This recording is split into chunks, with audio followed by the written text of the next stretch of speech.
and welcome back to the Squared Circle scene. And we are back in Shelbyville, Indiana, and we're getting ready to kick off Heat Wave here at NEW. And today, it's the privilege to have the tag team champions here. So we have Shawn Kemp, and then we have Chase Holiday. How are you guys feeling today? Doing good. Thank you so much for having us. Yeah, doing all right. All right, thank you. So how are you guys feeling today going into your match? Do you want to start or do you want me to go? I have one question before we get going. Is this a video podcast as well? Do I need to play into the camera there? Do I need to play it up? I didn't want to. Whatever makes it easier for you. Whatever All right. you want to do. Go ahead. Okay. Well, this would be our second defense? First defense? First defense. This will be our first defense of these tag titles. Yeah, sorry. We got multiple, so. But yeah, starting off fresh, we took 2 months or a month off, and coming back and ready to defend the New Era Tag Team Championships. So you're feeling pretty confident going in? Yeah. All right. So when you guys get ready for your matches, is there anything you do beforehand? Like, do you have like a pre-match ritual, or is there a workout to get you guys revved up and going? We just kind of, talk about what we plan on doing, things that we just kind of start spitting game plan, all that kind of stuff about what we want to, if there's anything new we want to introduce, or if there's anything that we kind of want to stick to, who we're facing, what can we exploit, stuff like that. That's kind of what we do right before we get into our matches. Have you ever seen HBO Hard Knocks? When Yes. they were in the Cleveland Browns and that had that really big, I think offensive lineman coach. He was like, "You ever see a gazelle warm up before it takes down its prey?" You know what? I've been living down by that motto for 15 years. That is why sometimes I will get in the ring and then I will pop my back in the ring, and that's about the only thing I'll do. Maybe I'll crack my neck, but every now and then, I'm like, if there's one thing I'm gonna do is I'm gonna pop my back before we get going. So you feel your best when you're in there. Yeah. All right. So tell us a little bit about how you guys became a tag team. We had our first tag team match back in 2018. That's kind of like just not like an official tag team, but we were just thrown together at a show. And then coming back out of the pandemic, we were going to go to Deadlock Pro in North Carolina, and we happened to hit them up, and they were looking for a tag team, and we've always been friends, so we were like, you know what, if you're looking for a tag team, we could be a tag team. And then ever since we started wrestling there, it really blossomed into maybe we got something here, and maybe we should start tagging. And it was really just the chemistry right off the jump, and I was just like, well, we're friends, we know each other, and why not? So you guys ended up meshing together really well. Yeah. All right, awesome. So, like myself, I'm assuming that you guys were already wrestling fans. So is that what brought you into the wrestling business, is just watching it on TV, or did you guys come to an event like this and it sparked your interest? I grew up watching wrestling. I started real late at the age of 13. I didn't really get into actual independent wrestling. I knew there was WWE and I knew there was Ring of Honor and PWG, and that was it. It wasn't until after I started training that I learned about more actual in-depth independent wrestling, the show we have going on today, before I really got into the business and all that kind of stuff. Right on. I had a different, being a second-generation wrestler, my dad trained down in OVW with the class of John Cena, Brock Lesnar. Oh, so he was down there, and while he was training, I would go with him to training class, and I would be bumping my Sting plush doll on the tumbling mats on the outside. So John Cena would be helping, Nick Dinsmore, Rob Conway, they're all running class, and they would just stop watching them doing training and watch me put on matches with my plush Sting doll on the outside, just having various wrestlers come over to the house. When I was younger, it was always just a thing, so it was from the jump, it was always something I was going to get into just because it's the environment I grew up in. Yeah.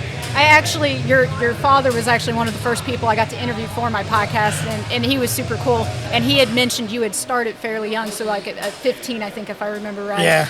All right, cool. So do you guys have a favorite wrestler? And this is always a fun one to ask. I'm kind of biased because of my name. I like Shawn Michaels. My middle name is Shawn Michael. So my dad named me after the basketball player and the wrestler. Shawn Michael. Got the 2-for-1 deal. Yeah. Couldn't ever Google my name when we were in school because all the teachers would be like, Google. Yeah, I'm like, yeah. Whatever. Okay. Nothing's going to pop up for me.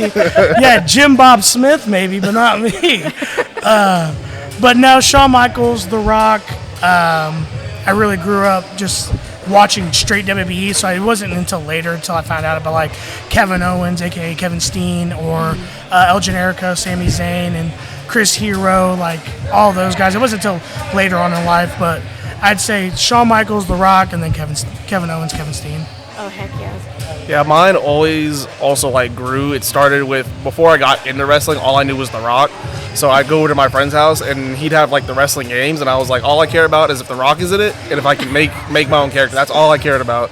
And so The Rock is always on my list, and then Cena. And then as I got more into wrestling, more people like Samoa Joe, Eddie Kingston, Pete Dunne, Shingo Takagi, like more, as I grew more into it, my taste also essentially evolved, and I was like, well, I like this guy, I like this guy, I like this guy. So, but John Cena and The Rock are definitely, and Batista. John Cena, I forgot. Bro. The GOAT. That's the goat right there. But and Batista's probably my guy for sure. So I was cleaning out the closet, found 3 John Cena shirts. How could I forget about John Cena? Hey, because you can't see him, right? Yeah, that's the problem right there. Yeah, see, I grew up with like the Attitude Era and the Ruthless Aggression Era, so like I have way too many that can ramble off. You know, like Undertaker, Stone Cold, The Rock, Shawn Michaels.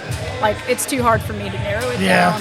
Not even to a top 5. yeah, it gets difficult, like especially as you grow your knowledge of wrestling and you meet so many new people all the time. Yeah. Like my girlfriend, every other week she's like, "This is my new favorite wrestler. This is my new favorite wrestler." I'm like, "All right, dude. Like, where do I rank at this point? Am I in top 100 at least?" So I know that you mentioned that like you're second generation, but do you guys have like a mentor in the business, or is there somebody that you guys go to like when you need help? I go to him. You go to him. Unfortunately, it is kind of weird because I'm in the weird area of like I'm young, but I've been wrestling since around I was in the ring around 12 and had like actual other matches outside of just working one person at 15. So like Calvin Tankman, I was like helping him come up, and now he's gotten so big, like I kind of turned to him because he's gotten to work a lot of these other people, and he's kind of like a big brother. So like Calvin Tankman, I'm trying to think of anybody else. I go to Percy Davis a lot. Percy, yeah, Josh Crane. Josh Crane's another huge one. It's a lot of our peers that have gotten more experience, not so much year-wise, but by the people they've gotten to be around. So they get knowledge from where they've traveled, and they'll bring it back to us. So it's just kind of like they'll be like, "Oh, I talked with." Like, I know Crane knows Gresham, or like I know Percy trained with Billy Rock, and he knew Quackenbush. So knowledge they picked up from other people, they have, and then we go to them, and they're like, "Oh yeah, here's what I learned from this person. Here's what I learned from that person." So our peers, thankfully, also have like tons of experience, and we happen to be in an area where it's easy to go a bunch of different places to get that knowledge from everywhere else. Nice. So when I came in, I noticed that they have a training school going on, and they're training them. So like for any new talent that comes in, is there like anything that you would tell them, any advice that you would give them when they start out? Get out now. No, I'm joking. Run. But that is the same advice Batista gave me. he did like a radio interview back home in California, and the dude was like, "Oh, my boss's son wants to be a wrestler," and he was like, "Yeah, get out now, go to school. You're away from your family." And then my parents were like, "What are you gonna do?" I said, "Well, I forgot how old I was, but I was like, well, I'm gonna get into wrestling, and then I'm just gonna beat him, and I'm gonna show it." That's just how easy it was in my brain. My brain thought, "Oh yeah, I'll graduate wrestling. I'm gonna wrestle on the indies for X amount of years, get signed by ROH, wrestle ROH for 2 years, and then I'll get signed to NXT." That's literally what I thought. I was like, "Oh yeah, it's just so easy." Like, no, I think the biggest advice that I can give anybody, and I try to tell everybody that is new that I'm trying to get, like if I'm partnered up with, like whether it's training or I see them on a show, is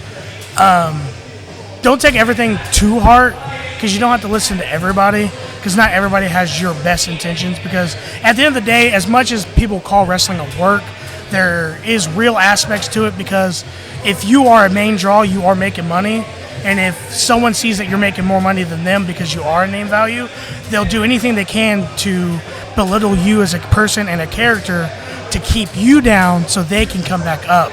So always see when someone's being real and they're being honest with you, then take that. Take what they're telling you, because this is a cutthroat business behind the curtain. It's very rough. Not everybody wants to care for you. Not everybody wants to be there for you. But the ones that are there, the ones that are there trying to help you, keep them along. Keep them. That's your support. But then realize the ones that don't, just let them say what they got to say, let it roll off your back, and keep it moving. All right.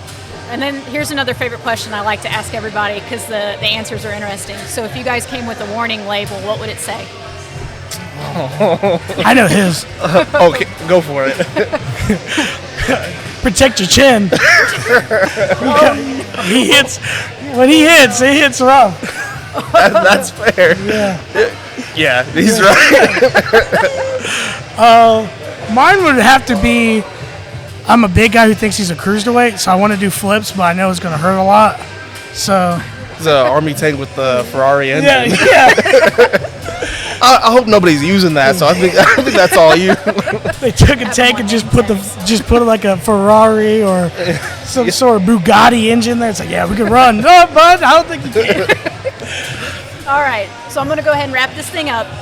Is there anything that you would like to tell your fan base or anything you would like to say to the audience? Just keep supporting like independent wrestling. Chase and I have a company out of just Indianapolis that we help run with our friends Jordan Rose, Hoodfoot, and Calvin Tankman called Naptown All Pro. Check us out. We're running a lot of shows. We're trying to help curb gun violence on the far east side of Indianapolis. Show kids that there is other options, other things to do than get into trouble and probably change your life forever. So just come out to our shows and realize that as much as we joke about not joining professional wrestling, there's stuff inside wrestling that isn't bumping related that you can get involved with, whether it's design, whether it's podcasting or commentating, ring announcing, anything that can get you involved in wrestling that keep you away from that. That's what we want to do. And then my dad and I run a company in Greenfield called Summit Pro. Come out, support. We have another show. I don't know when this is going to air, but we have another fair show coming next weekend, and then we have another show on July 9th, I believe, that we're just trying to help independent, like Indiana wrestling, build back up because it's definitely fallen off a little bit.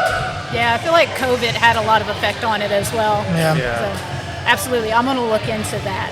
All right, so you heard it first here. Thank you so much for allowing us to sit and talk with you. You guys have been such a pleasure. Thank you. No problem. Thank you. And we're going to end it here. See you guys later.